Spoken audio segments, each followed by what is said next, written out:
First contact fiasco. Captain Maya Chen stood at the viewport of the United Earth ship Audacity, watching the stars drift by as they patrolled the outer reaches of the Sol system. At 42, she had the reputation of being unconventional but effective, a leader who valued results over protocol. Her short black hair was streaked with premature silver, and the laugh lines around her eyes spoke of someone who found humor even in tense situations. Captain called Lieutenant Raj Patel from his station. Sensors are picking up anomalous readings at the edge of Neptune's orbit.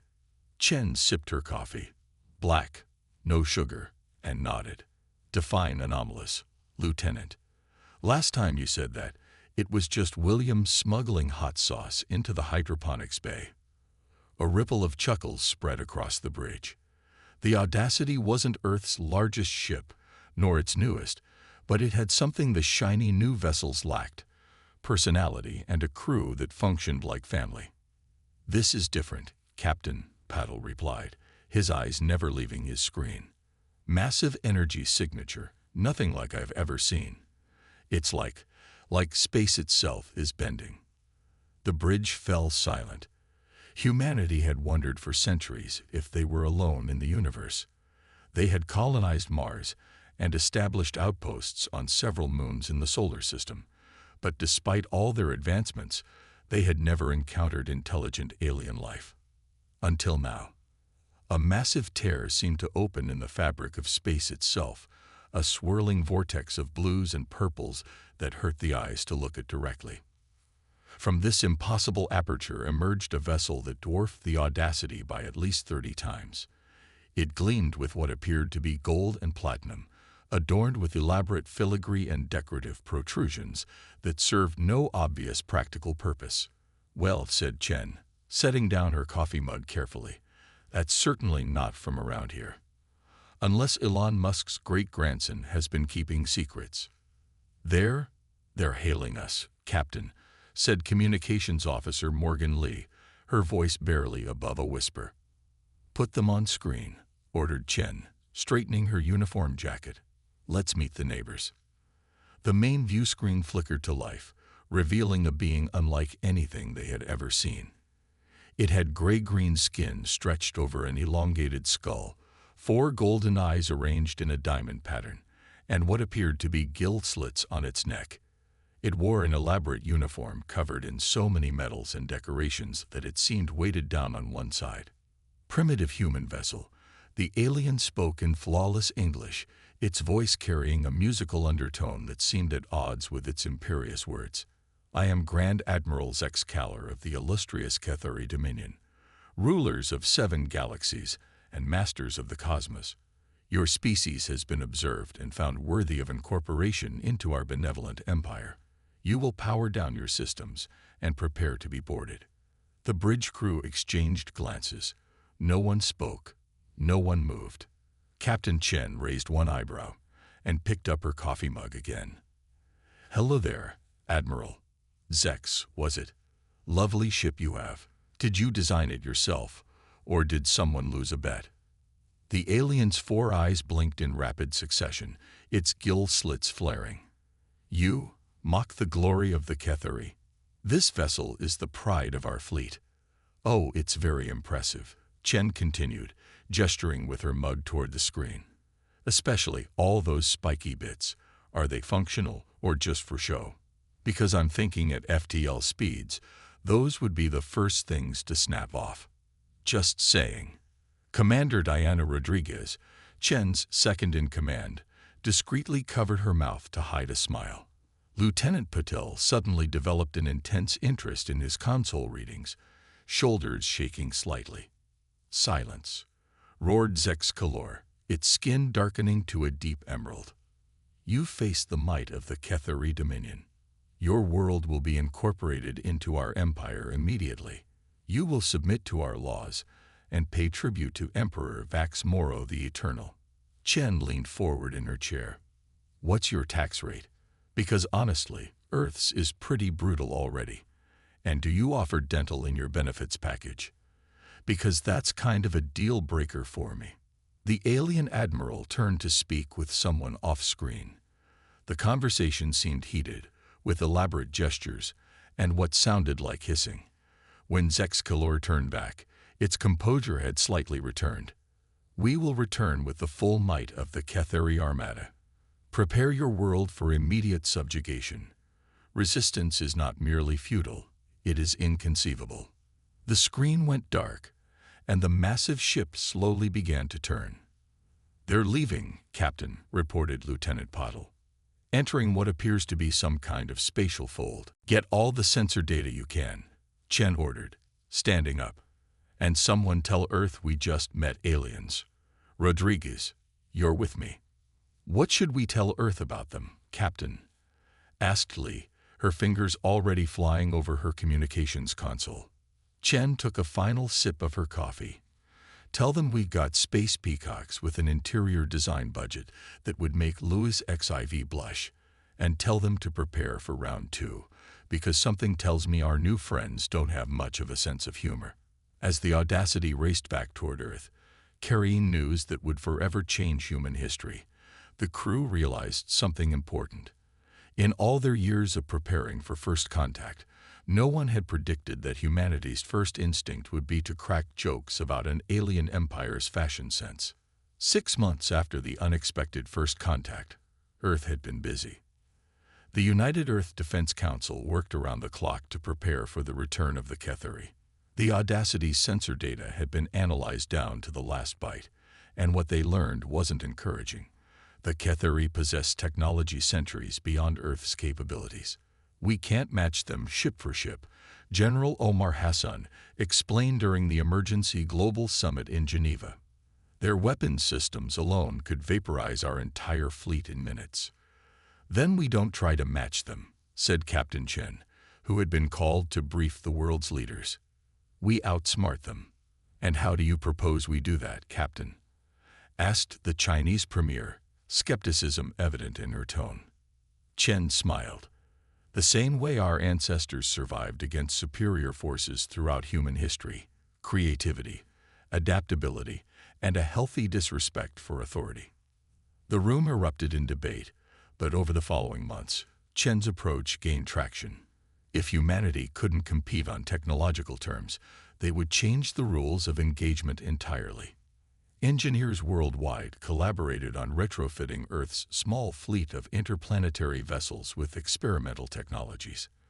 Military strategists studied the elaborate formations visible in the Ketheri ship's database, looking for weaknesses in their rigid procedures. Cultural anthropologists analyzed every second of the recorded interaction, developing theories about Ketheri psychology based on Zexcalor's reactions. What emerged was an unconventional but uniquely human battle plan. Captain Chen was appointed to lead Earth's makeshift defense fleet of 37 ships. Each vessel was hastily painted with bright colors, cartoon characters, jokes, and ridiculous names.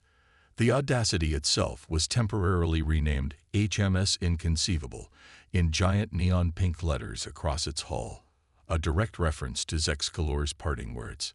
"They value order, symmetry, and rigid hierarchy," explained Dr. Layla Okafor, the lead synopsychologist on the defense project. Based on their ship design and the Admiral's behavior, they see themselves as superior beings with an innate right to rule. They expect fear and submission from lesser species. What they don't expect, what might actually short-circuit their worldview, is mockery. "You're saying we should laugh them into submission?" asked General Hassan, not entirely convinced. "I'm saying," Dr. Okafor replied with a smile, "that nothing confuses a bully more than when their victim refuses to be intimidated." 3 weeks later, Earth's long-range detection systems picked up multiple spatial tiers forming just beyond Mars' orbit. The Ketheri had returned, and just as Zexcalor had promised, they brought an armada. Over 200 ships emerged from the spatial folds, each more elaborate and ostentatious than the next. At their center loomed a vessel that made the original Ketheri ship look modest by comparison. A massive golden leviathan that gleamed in the light of Sol, adorned with what appeared to be actual gemstones embedded in intricate patterns across its hull. "That must be their flagship," muttered Rodriguez as the human fleet took up defensive positions near Earth. Compensating for something, aren't they? Let's ask them, Chen replied with a grin. Open a channel to the big shiny one. The view screen flickered to life, revealing not Grand Admiral Zexkellor, but an even more elaborately decorated Ketheri. This one wore what appeared to be a living crown of iridescent, tentacled creatures that writhed atop its elongated skull. Human vessels, the alien intoned, its voice resonating with artificial depth. I am Supreme Overlord Vax Moro, Emperor of the Ketheri Dominion, Master of 7 galaxies, and soon ruler of your primitive world. Your resistance is meaningless. Surrender now, and perhaps some of your cultural artifacts will be preserved in our museums after your subjugation. Captain Chen leaned forward in her chair, elbows on her knees, chin resting on her clasped hands. Hi there, Vax. Love the crown. Are those things alive? Must make it hard to shower, huh? Also, quick question about your ship name. The Eternal Dominance. Really? Trying a bit hard, don't you think? The Emperor's gill slits flared wide, and its 4 eyes blinked so rapidly they almost blurred. You dare address the Emperor with such familiarity, with mockery. Well, someone should address your fashion choices, Chen replied with a shrug. Those shoulder pads are a crime against the universe. Anyway, we're not surrendering. Instead, we thought we'd share some human culture with you. She nodded to Lieutenant Li, who pressed a button on her console. Immediately, the opening chords of Queen's "We Will Rock You" began broadcasting on all frequencies. What is this noise? Demanded Vax Moro. This, Chen replied, as the human fleet suddenly accelerated, breaking into smaller groups that darted between the larger, slower Ketheri vessels, is our battle music. The last thing Chen saw before the viewscreen cut off was the Emperor's expression of utter bewilderment, a look that would come to define the first battle between humanity and the Ketheri Dominion. Against all odds, the first engagement of the war had begun, and humanity's weapons were not just their ships and technologies, but their unpredictability, their irreverence, and their absolute refusal to be intimidated by an empire of pompous space peacocks. As the human ships darted between the massive Ketheri vessels like mosquitoes harassing elephants, Captain Chen couldn't help but smile. Let's show them what happens when you corner a species that turned making trouble into an art form. Defiance and diplomacy. The Ketheri battle formation was perfect, a flawless geometric arrangement that would have impressed mathematicians back on Earth. Their ships moved with synchronized precision, maintaining exact distances between each vessel as they advanced toward the scattered human fleet. It was textbook military perfection. Unfortunately for the Ketheri, humans had never been particularly fond of textbooks. They're maintaining formation, reported Lieutenant Patel, watching the enemy fleet's movements. No deviation despite our positioning. Captain Chen smiled. Just as Dr. Okafor predicted. They value order above adaptability. She tapped her console. All ships, execute Operation Chaos Monkey. The small human fleet suddenly shifted tactics. Instead of engaging directly, they began executing seemingly random maneuvers, darting close to Ketheri vessels before veering away at the last second, flying patterns that appeared completely illogical and generally behaving like a swarm of drunk honeybees. The Ketheri fleet struggled to respond. Their perfect formation began to fragment as individual ships attempted to pursue the erratic human vessels. 3 Ketheri cruisers collided trying to chase the HMS Inconceivable as it looped around them, leaving a trail of glitter behind it, another of Dr. Okafor's psychological warfare ideas. Did we just crop dust them with glitter? Asked Rodriguez, watching the sparkling cloud envelop the confused alien ships. Biodegradable, too, Chen replied with a grin. Environmentally friendly psychological warfare.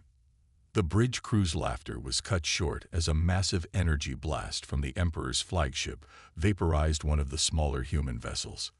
U.S. tenacity is gone, Captain, reported Li, her voice tight with grief. All hands lost. Chen's expression hardened. They want to play rough. Fine. Execute Phase 2.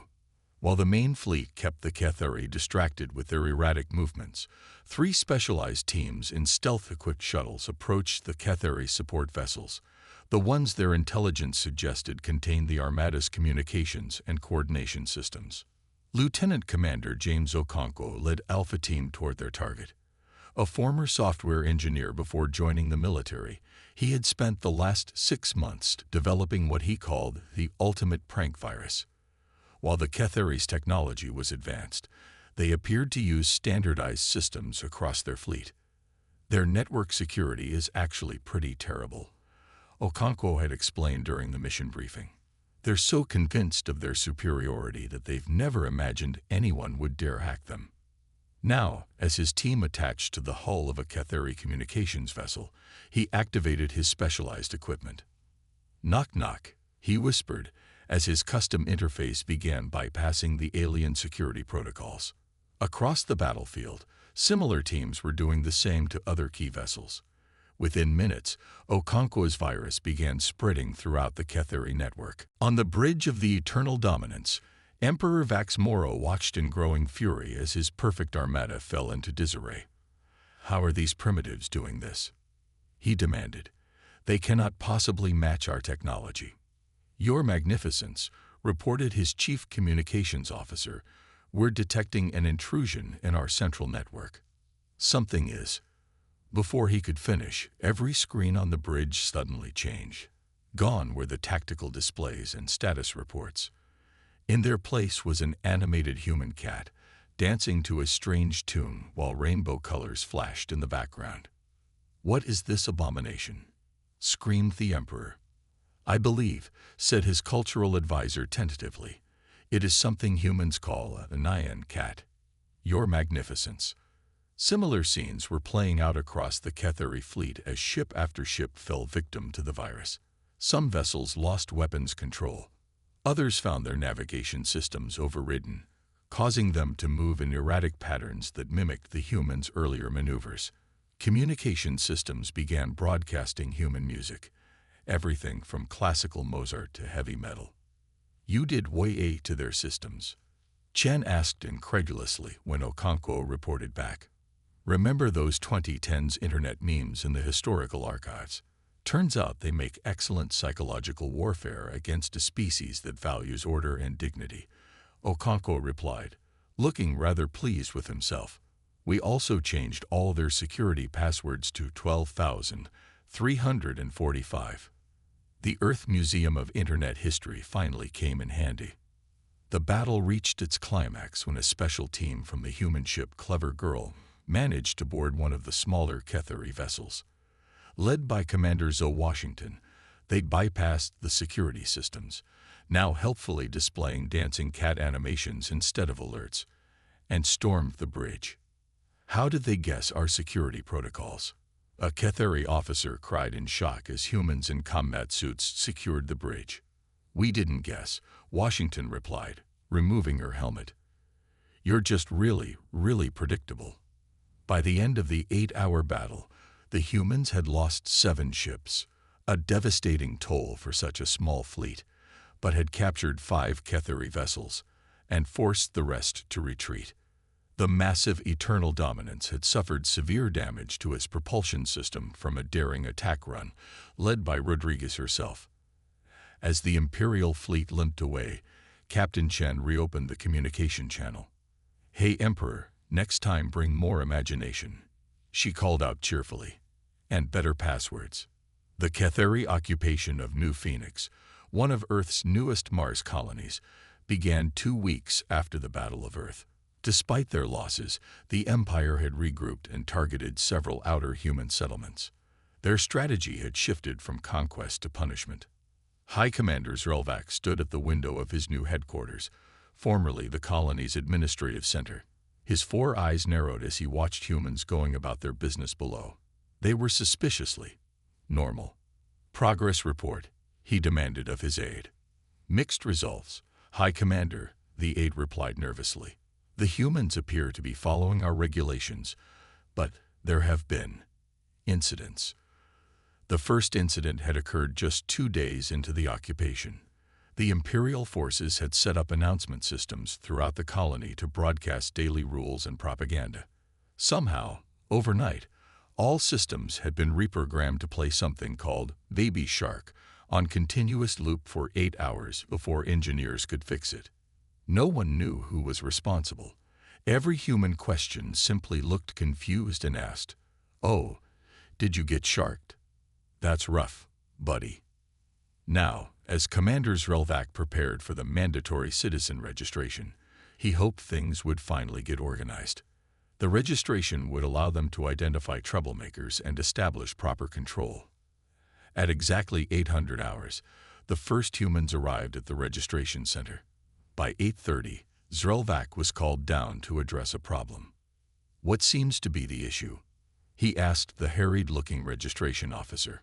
"Sir, every human is claiming to be named Spartacus. Every single one. And they're all wearing the same red shirt." Zrelvac stared at the line of hundreds of humans, all dressed identically, all calmly waiting their turn. "This is impossible," he growled. "They cannot all have the same name." "Actually," said one human at the front of the line, "Spartacus is a very common Earth name. What a coincidence that we all have it, right?" The human smiled innocently. Behind the scenes, Dr. Elena Reyes, a 63-year-old retired psychology professor with silver hair and a mischievous smile, was the mastermind of what the colonists called Operation Migraine. Her understanding of human and alien psychology made her the perfect resistance leader. The Ketheri value order above all else, she explained to a group of colonists gathered in a basement meeting. "So our job is to create constant, irritating disorder without ever quite breaking their rules." The next morning, Imperial patrol vehicles found small notes stuck to their windshields. "Your parking could use work. Maybe try again. And this is technically a no parking zone. Just FYI. And your ship's alignment is 2.7 degrees off. Hope this helps."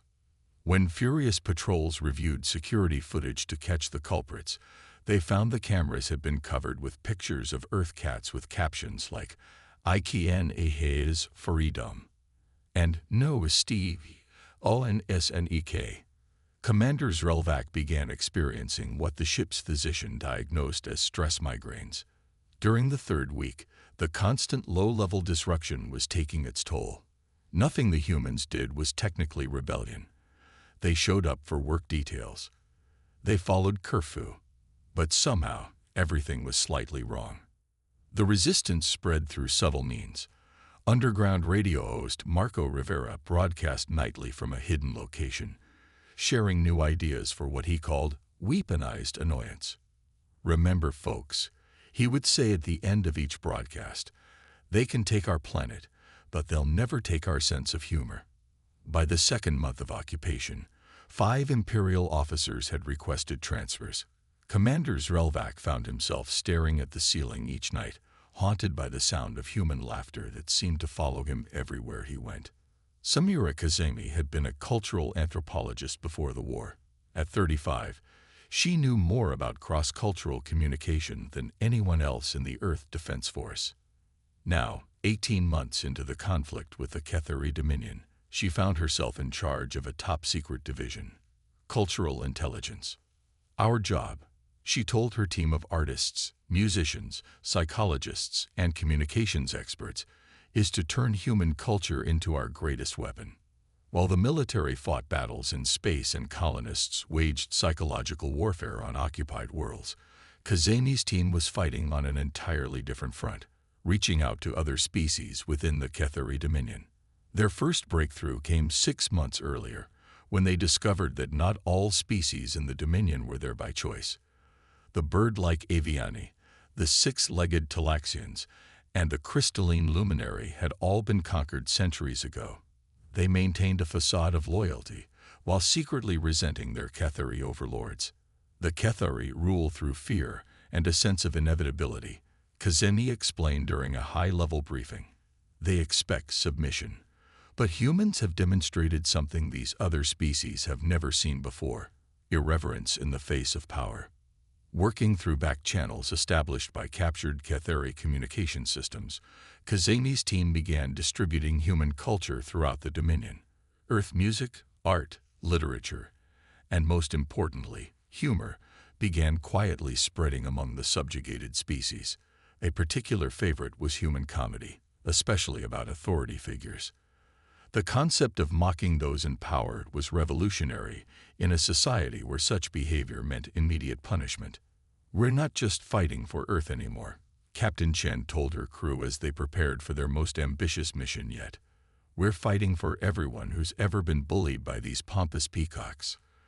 The Audacity, restored to its original name, led a small fleet of captured and retrofitted Ketheri vessels toward the heart of the Dominion, the Ketheri homeworld of Zexkilar Prime.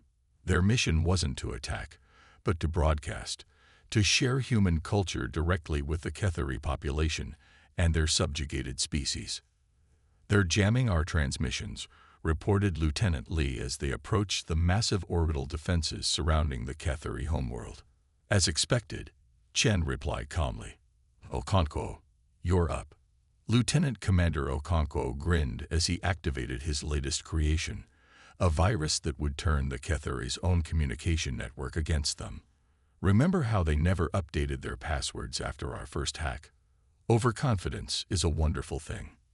Within minutes, every communication device on Zexkilar Prime began broadcasting scenes from Earth's history, not of wars or conquests, but of revolutions, of people standing up to tyrants, of small nations defying empires. Interspersed were clips of comedy shows mocking authority figures, musicians singing about freedom, and artwork celebrating diversity. The effect was immediate and chaotic. The Ketheri leadership scrambled to shut down the broadcasts, but for every system they locked down, 3 more began transmitting. Worse, from their perspective, many Ketheri citizens, especially the younger ones, seemed fascinated rather than repulsed. "Emperor Vax Moro demands your immediate surrender," came the transmission from the Imperial Palace. "End this cultural contamination at once." Captain Chen smiled as she opened a channel directly to the palace and to every communication device on the planet. "People of the Ketheri Dominion and all other species watching," she began, her voice calm and confident. "We are not here to conquer. We are not here to destroy. We are here to offer something the Ketheri Empire has never given you, a choice." She paused, letting her words sink in. "Humans aren't perfect. We've made plenty of mistakes throughout our history, but we've learned that genuine strength doesn't come from domination. It comes from cooperation, from celebrating our differences rather than imposing uniformity." On screens across the planet, images began to play, scenes of Earth's diverse cultures, of scientific achievements, of people working together across national boundaries. "We don't want to replace one empire with another. We want to invite you to join us in creating something new, a galactic community where every species has a voice, where no one bows to emperors with silly hats and overcompensating spaceships." A ripple of laughter spread across her bridge crew. "The choice is yours," Chen concluded. "Empire or community, fear or friendship. Either way, humanity will keep being humanity, stubborn, creative, and really bad at following other people's rules." 3 months later, Captain Maya Chen stood in the newly established Interspecies Council chambers on neutral territory, a space station built collaboratively by humans, Aviani engineers, Talaxian architects, and even a growing faction of progressive Ketheri. The revolution had been surprisingly bloodless. Once the rigid facade of Ketheri invincibility cracked, their empire had begun to crumble from within.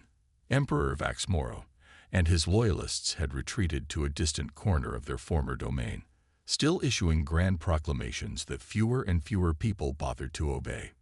"You know," said Ambassador T. Lara of the Aviani, her feathers shimmering in the artificial light as she approached Chen, "when the Ketheri first conquered us 5 centuries ago, we never imagined freedom would come in the form of what you humans call memes and dad jokes."